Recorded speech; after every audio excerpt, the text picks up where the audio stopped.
So to go back to Accountability 101, it comes out of the politics of knowledge and the politics of oppression. It comes out of the recognition that where you have systems of inequality, where you have systems of oppression, those who are disadvantaged or marginalised in those systems know much more about the system than the people like me, the people who are privileged, who are at the centre and reaping the unearned benefits of those systems of privilege. We know less about how those systems of oppression and inequality work.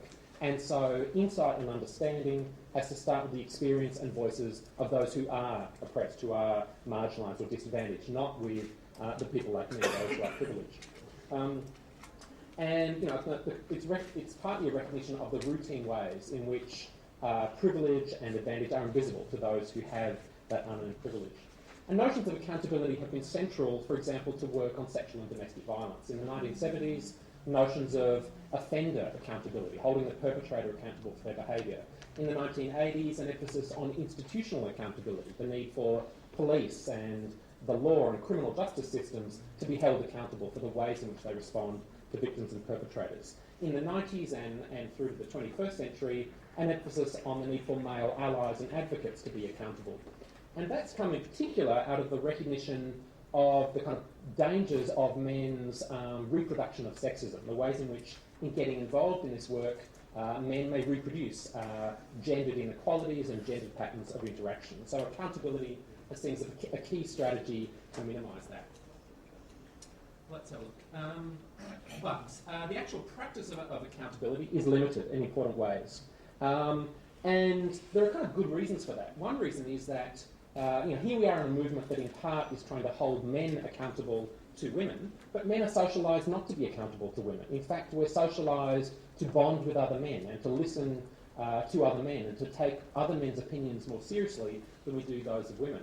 And in fact, boys and young men who are friends with women, friends with girls and women, are teased and bullied.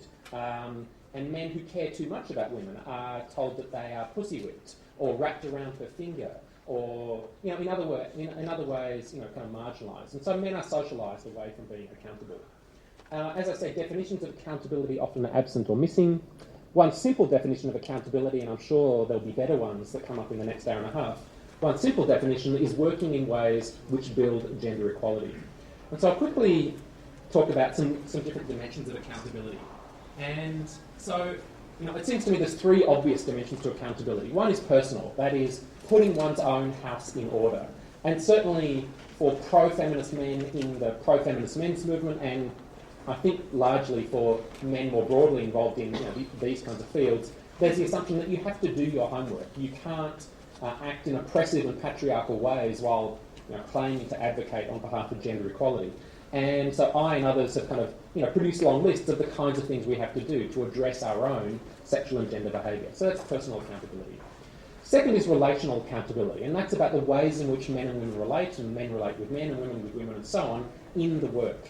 And relational accountability is about minimising the ways in which we reproduce patriarchal and sexist forms of interaction, where men get up from the meeting and leave women to clear the dishes, or men dominate and women are not listened to, or men get credit for women's opinions, or men get praise out of all proportion to our efforts, or more praise than women doing the same work. In relation to those first two forms of accountability, there's a resource called the Engaging Men Through Accountable Practice intervention, produced by the International Rescue Committee. I just looked at it yesterday.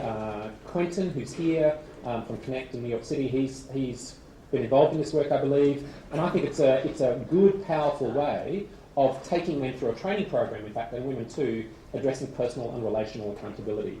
And from my quick reading of some of that document, though, it doesn't address the third dimension of accountability, which is institutional, about the ways in which we make decisions about what we'll do, about our decision-making, about power, and so on.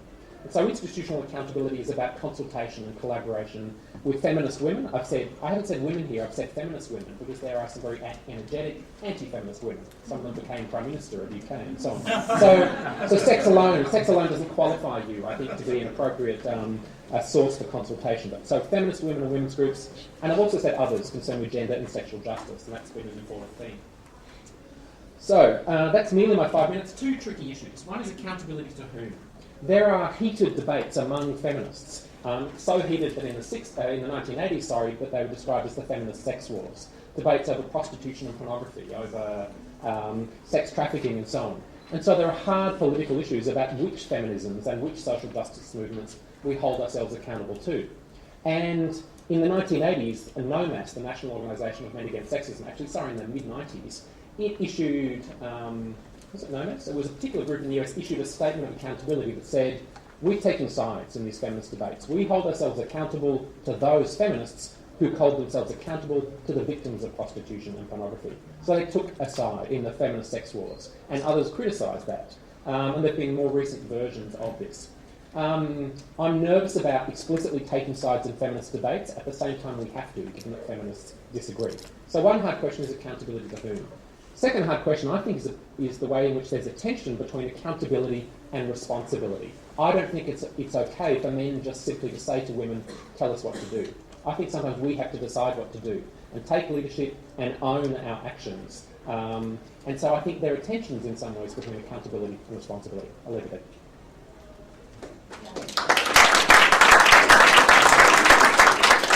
Thank you, Michael. I would also like to ask, now, Tura. Tura Lewa is the male advocate for women's human rights, is a male advocate for women's human rights, and also a human rights activist.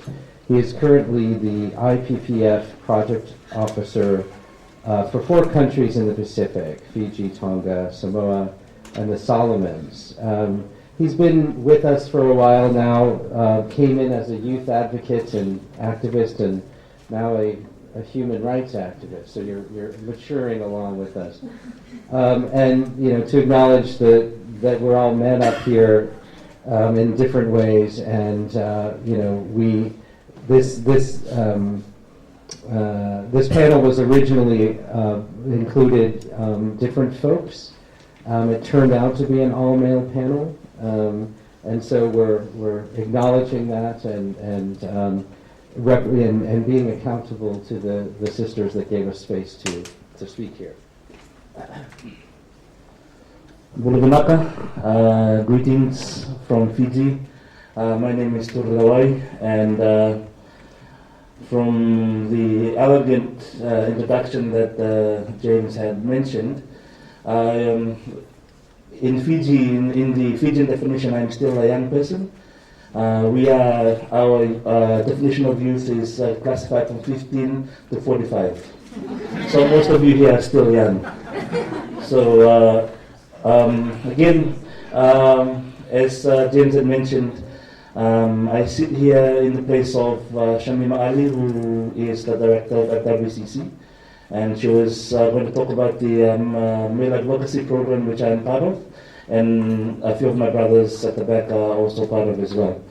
The male advocacy program encompasses Tonga, Fiji, the Cook Islands, PNG, Vanuatu, and Nauru, which is 6 countries. So it encompasses male advocates from 6 countries. Basically, the male advocacy training took about 10 years to mature. So the first stage of the male advocacy training took place in 2012, and that has been taking shape. It's been added upon, it's been torn to pieces, and we finally have now a male advocates training manual that we can now use in the field. Okay, how does the male advocacy framework look like?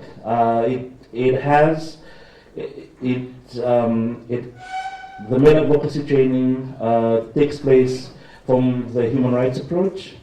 It needs to be and is based on women's experience of violence. And the emphasis is placed on not only the work that male advocates do, but more so their actions and behavior. The program is focused on the gender paradigms and power differential. And the male advocacy program is governed by feminist principles.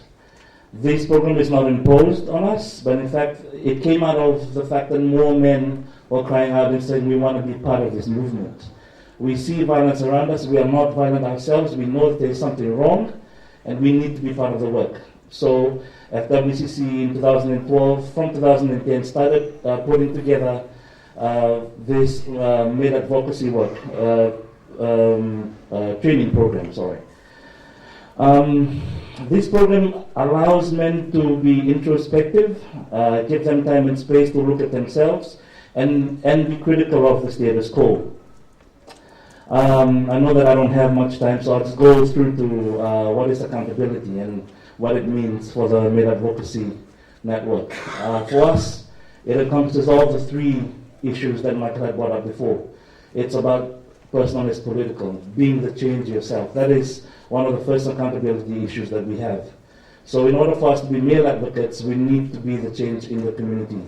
And we're held to check and we're held accountable, not only by the women's groups, but also by our families, our mothers, our sisters, and often our friends, to see if we're talking the same talk, if we're talking principles of gender equality, even when we're at home making jokes. In Fiji, in the Pacific, kava is really important. Kava is grog.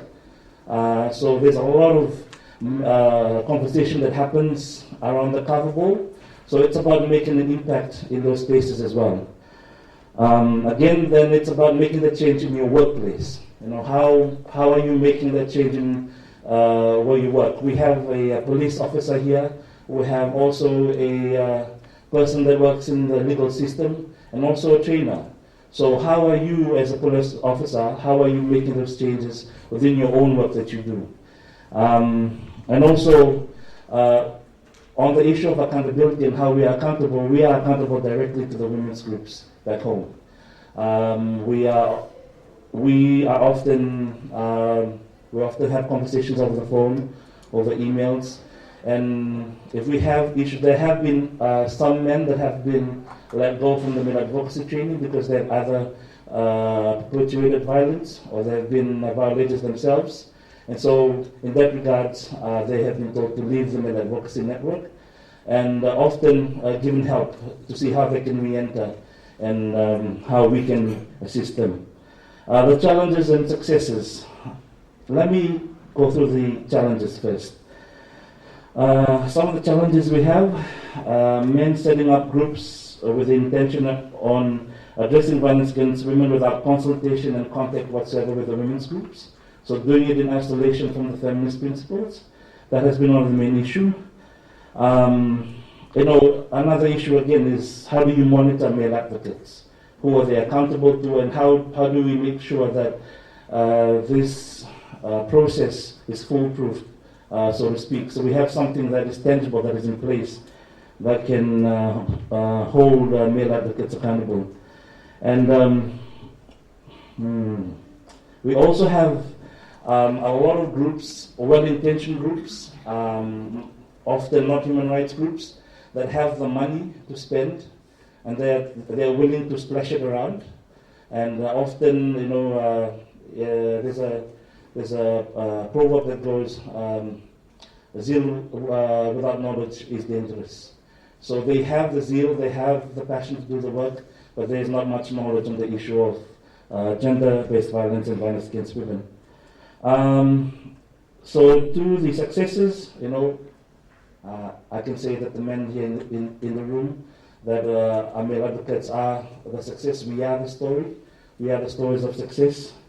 Their wives testify to change, their sisters, and also their families. And then we also have a growing religious body back home, religious bodies that are preaching equality from the pulpit. And more they're coming to us saying, we want to learn more, we want to know about the issue. So that's an ongoing work that we're also doing with the Anglican Church, the Catholic Church, and with the Methodist Church back home, which compromises most of the Pacific Islanders. So for me, the experience has been very, very hard. It's very tough to be a male advocate. You look in the mirror every day and you think, am I being gender equitable? Is what I'm wearing, is it friendly towards women? Is it friendly towards men? Am I saying the right things? Am I doing the right things? It's not only learning something new, it's about deconstructing what it means to be a man and then building that up again, and that takes a lot out of us. The energy that it takes to change, the energy that it takes to contemplate these issues it drains you. And for me, it's a learning thing. I heard someone say that, it's not like we can't say that we've arrived yet. The change is a journey, and we undergo that journey on a daily basis. We are not perfect. I am not perfect, but it's our strive for perfection that will then really show us out from the crowd.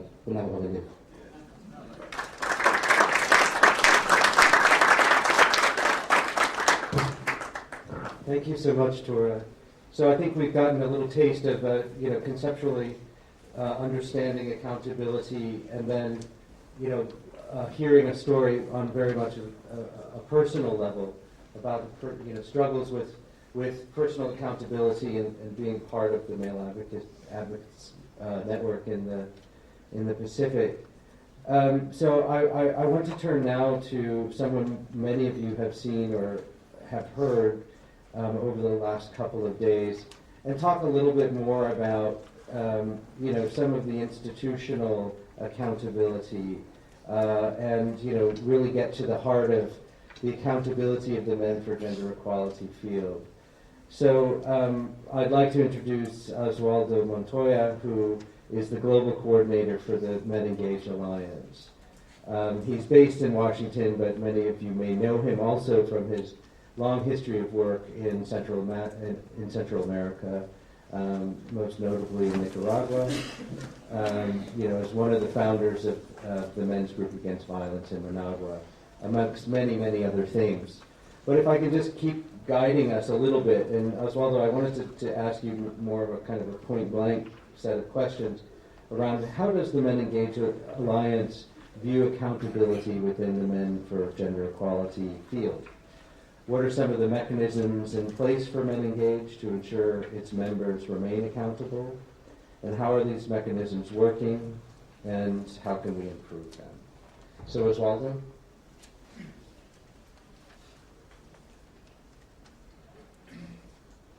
Hola, ¿cómo están? Namaskar. Bien, muy bien. Muy bien, también nervioso. Nervous. Namaskar. Good afternoon. One day before I was preparing to leave for this trip, I was in the evening talking with my son, and I told him, remember, you have to help out your mom. And he said, my son is 13 years old, and he told me, Papa, but you haven't been doing much around lately. He hold me accountable, no doubt. No matter his intentions, I know his intention was to get away and not to help out much, but he knows that we have a principle at home, gender equality. We have principle of respect. We have principle of treating each other in fair ways. And that is a shared responsibility, all what happened at home. And he held me accountable because that's true. I mean, I've been traveling as a global coordinator of Men Engaged. I leave home at 7, 8 a.m., return back home at 7 p.m., 8 p.m.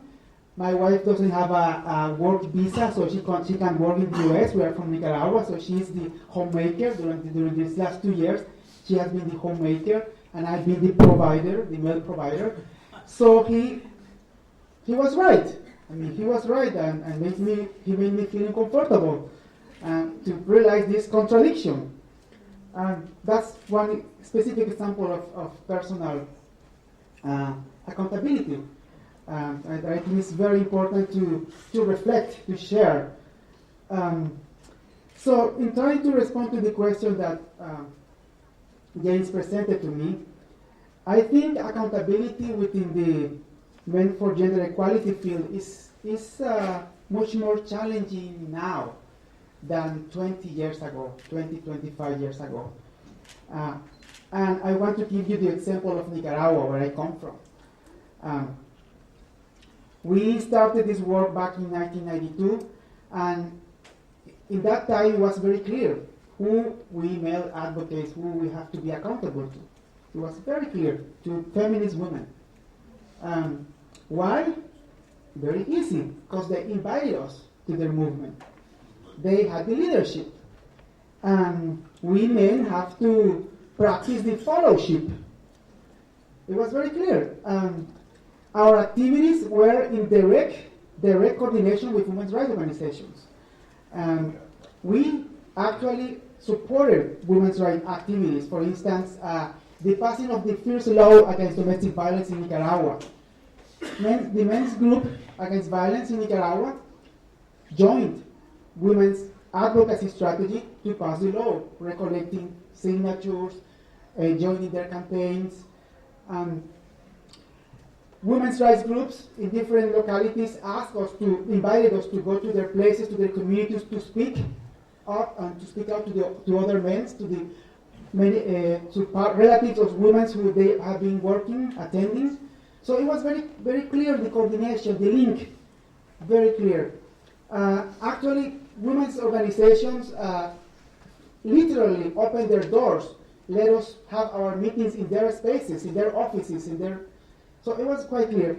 But nowadays things are much more different, because nowadays men are also founders of organizations and experts in the field of gender. And for instance, in Nicaragua, by the year 2000, we created our own NGO. Before, we were part of Women's Rights NGO. By 2000, we raised our funds, because by that time, Cairo agreement was there, Beijing was there, so there were funds for working with men and boys. So we were able to raise funds and create our own NGO and start our own programs. So nowadays, new men join this work, and they can be guided, they can be introduced to this field only by other men, reading other men's work. I remember we studied feminist writings directly from women, from feminist women. And nowadays you can learn about feminism without reading directly feminist women. You can read Michael Kimmel, you can read Michael Flood, you can read Juan Guillermo Figueroa in Mexico, right? You don't need to read women's writings for learning about feminism. So these men, men who are joining now, they might feel less prone to accountability, to commitment toward women's movement. I might have a harder time actually understanding feminist women's perspective. And we experienced that in the last Men Engaged Latin American conference in Costa Rica 2 months ago with our dear colleagues from Costa Rica. We have experience with 2 colleagues, 2 compañeros who were part of the conference, and when they heard, they organized this conference, they invited feminist women to do a great presentation, and some men were 2 men in particular, were having a hard time accepting women's challenges and analysis, because they are not accustomed to hear women. These 2 men were not accustomed, because they were just listening other men talking about gender equality. When we listen women talking about gender equality, about men's responsibility in ending violence against women, they feel pissed off, they feel blamed, they feel bad for the style of this woman talking about these issues. So in this new context is that the Men Engaged Alliance was formed in 2004. And at that point, many initiatives to engage men and boys in gender equality have emerged across the globe. There was the need to ensure that the organizations and people involved in this initiative work in partnership among themselves and with women's rights organizations to promote the engagement of men and boys in achieving gender equality. By working in networks, we can support each other and we can hold each other accountable. So from the very beginning, I think that's one important thing about Men Engaged. It's time to respond to your question. Men Engaged has been formed by men and women. Currently, 20% of organizations affiliated with the Men Engaged Alliance are women's rights groups. Within the Global Steering Committee, 30% of its members are representative from the women's movement. And this mixed composition of the network facilitates that individual men and men's-led organizations that are also part of the alliance remain accountable to the women's movement. Yet we need specific mechanisms to ensure that members remain accountable and follow the principles of gender equality both in our professional and in our personal lives. So in response to this, we have at this point 4 instruments, 4 mechanisms, 4 formal instruments to make sure or to facilitate, we never can make sure anything, but to facilitate that we remain accountable, or we remain accountable to women's rights organizations and also to other important groups. I just finished my presentation showing this list of these 4 instruments. If I am able to find them here. There's a folder. Yes, there is.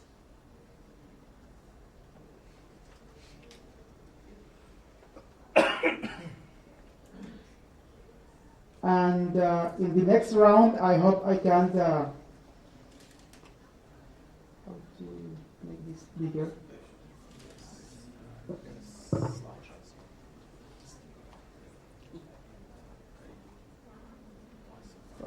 Yeah. Right, so, thank you. So we have 4 instruments. One is our core principles, that is part of the Memorandum of Understanding of Men Engaged. I think that's a very important document. We commit to live up to these principles, and we must hold each other accountable if we are not living up to these principles. Also, we came up with a global code of conduct that's been engaged, and our steering committee members at global level signed this global code of conduct. That's another instrument for holding each other accountable. And most recently, we went through a process for crafting and establishing, defining accountability standards and guidelines in how we should work, how we should engage other men and boys, how we should develop our initiatives. And also, we developed an accountability training toolkit that is still in a draft version. And one of the important, that I really liked, points that Michael mentioned at the beginning was that these the oppressed groups who understand more about these issues, and that's why we have to consult and understand, because they know more about all this situation. I'm very glad that for developing some of this material, the accountability standard and guidelines and the accountability training toolkit, one of our female members, active member of the Men Engaged Alliances, was with us, helping us crafting these materials, and that's Jane Quero from Promundo. And I please want to, he was the main facilitator of the accountability standards and guidelines, also of the global code of conduct, and also of the accountability training toolkit. And we work together with her in consultation with the Men Engaged members to develop these materials, and I asked Jane to help me in the question and answer piece for explaining more details about this instrument. I will continue speaking a little bit more about the main content of these instruments and about the challenges about putting this in practice. Thank you.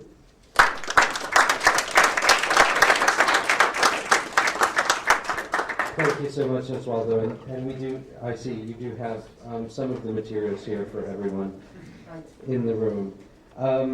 I'd like to introduce our next panelist, Mr. Luis Mora, who is the chief of the UNFPA Gender and Rights team, based in New York City.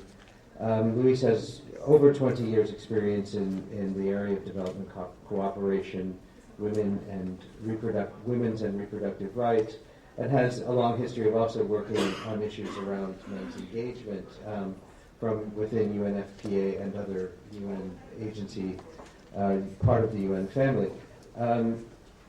So as a co-representative from the UN, I'm going to put Luis on the spot a little bit, and I'm not being accountable to I'm not taking my own responsibility as a UN colleague and making you accountable. But as a representative of a UN agency that funds a substantial amount of work with men for gender equality. Can you please talk to us about why UNFPA is so engaged in supporting these efforts around transforming masculinities and engaging men? What mechanisms do you use to ensure that the work that you support, or that UNFPA is supporting with men, is adhering to our shared principles within the UN of human rights, gender equality, and advancement of women? And what else could we do from our vantage points to ensure accountability of the funds that we are able to allocate and the programming that we're able to design? So thank you very much, Luis, for sharing.